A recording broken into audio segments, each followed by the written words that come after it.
Directly to jail again. Either you're cheating or this game is rigged. Fine. Who was Fannie Lou Hamer from Megan? Well, on August 22, 1964, a lot of Americans were asking that same question. That night, they turned on the TV to see Hamer on every news program. She looked like a nice middle aged lady, somebody's mom or your neighbor. But in her home state of Mississippi, she was a well known as a fierce voting rights advocate. For the past 2 years, she's been fighting to get African Americans access to the polls.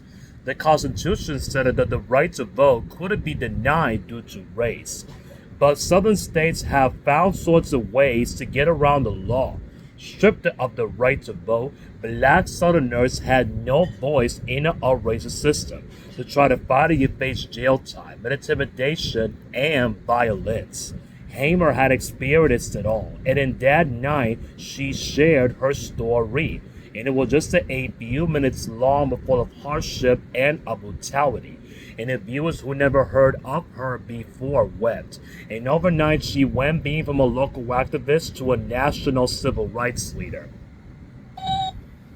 Hamer was born in Mississippi in 1917, the youngest of 20 children. Her grandmother had been enslaved, and her parents, like many descendants of enslaved people, were sharecroppers. A plantation owner rented them farmland in exchange for a share of their crops. But he also charged high rates for tools and other expenses. So, like most sharecroppers, they were constantly in debt. Hamer had to leave school after sixth grade, but to help her family in the fields. As an adult, she earned a position of responsibility on a plantation. She recorded each farmer's harvest and tried to get them their fair share.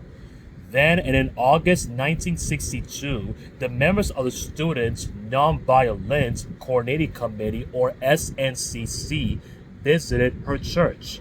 All around the country, the civil rights movement was heating all the way up, and it's one of its major players. It is students activists should look at community leaders but to join the fight. In Mississippi, they focused on registering black voters. They told the congregation they could sweep out racist officials. Hamer was stunned. She didn't even know that she had the right to vote. So when they asked for volunteers to get to register to vote, she raised her hand all the way up high. No, it wasn't that simple. And an angry crowd gathered at the courthouse to meet the 18 volunteers. They tried to scare Hamer and the others from even trying to register. But the volunteers stuck together and made their way in. Inside the courthouse, the clerk was no more welcoming. He demanded the group to pass a test before registering. They were asked to explain a legal clause about the ex facto laws. Exactly, that was the whole point of literacy tests, to be nearly impossible to pass, so clerks can refuse anyone the right to vote. They also demand a poll tax, a fee meant to discourage would-be voters. No surprise, all the SNCC volunteers failed the literacy test. And on the way home, their bus was stopped by the police. They said its yellow color was illegal. Hamer sang a song to keep the group's spirits up until they were let go. That night, she was fired from her job and evicted from her home.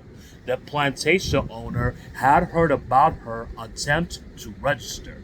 A few nights later, somebody shot at the house where she was staying.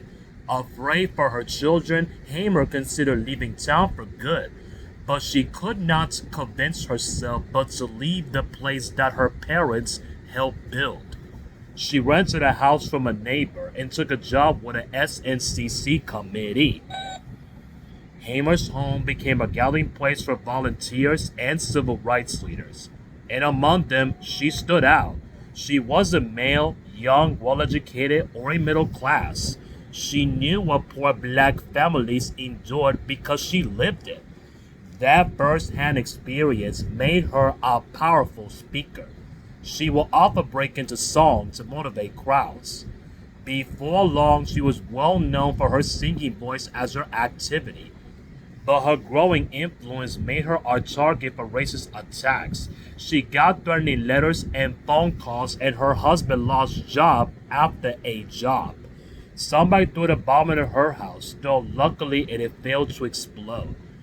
Then, in June 1963, Hamer and six fellow activists were arrested. They tried to eat at an only diner. Local police held them for 3 days, beating and torturing them. Hamer's kidneys were permanently damaged and she lost sight in one eye. Hamer and other activists realized the legal authorities were not going to change unless they were forced to. So, in 1964, they started a massive voter registration drive called Freedom Summer, and it brought hundreds of mostly white college students down to Mississippi. They went door to door registering black voters. It was dangerous work. 3 volunteers were being dead in the first week. The nation could no longer ignore what was happening in Mississippi. For the rest of the summer, stories of beatings and shootings made headlines all around the country. And at the end of August, Hamer and other activists went to Atlantic City, New Jersey. That was the site of the Democratic National Convention. The big event where the party chooses its nominee for president. Each state sends a group of people to cast the official vote. No surprise, Mississippi's representatives were all white.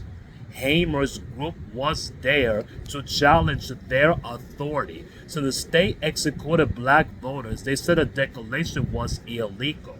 They're Mississippi true representatives and they have voter registrations to prove it. And the protest caused a lot of noise, and Hamer was giving a lot to speak. Before a national audience, she described what she had endured simply for trying to vote, being threatened and shot at by fellow citizens, being beaten by the police. She challenged the nation to consider for its own values.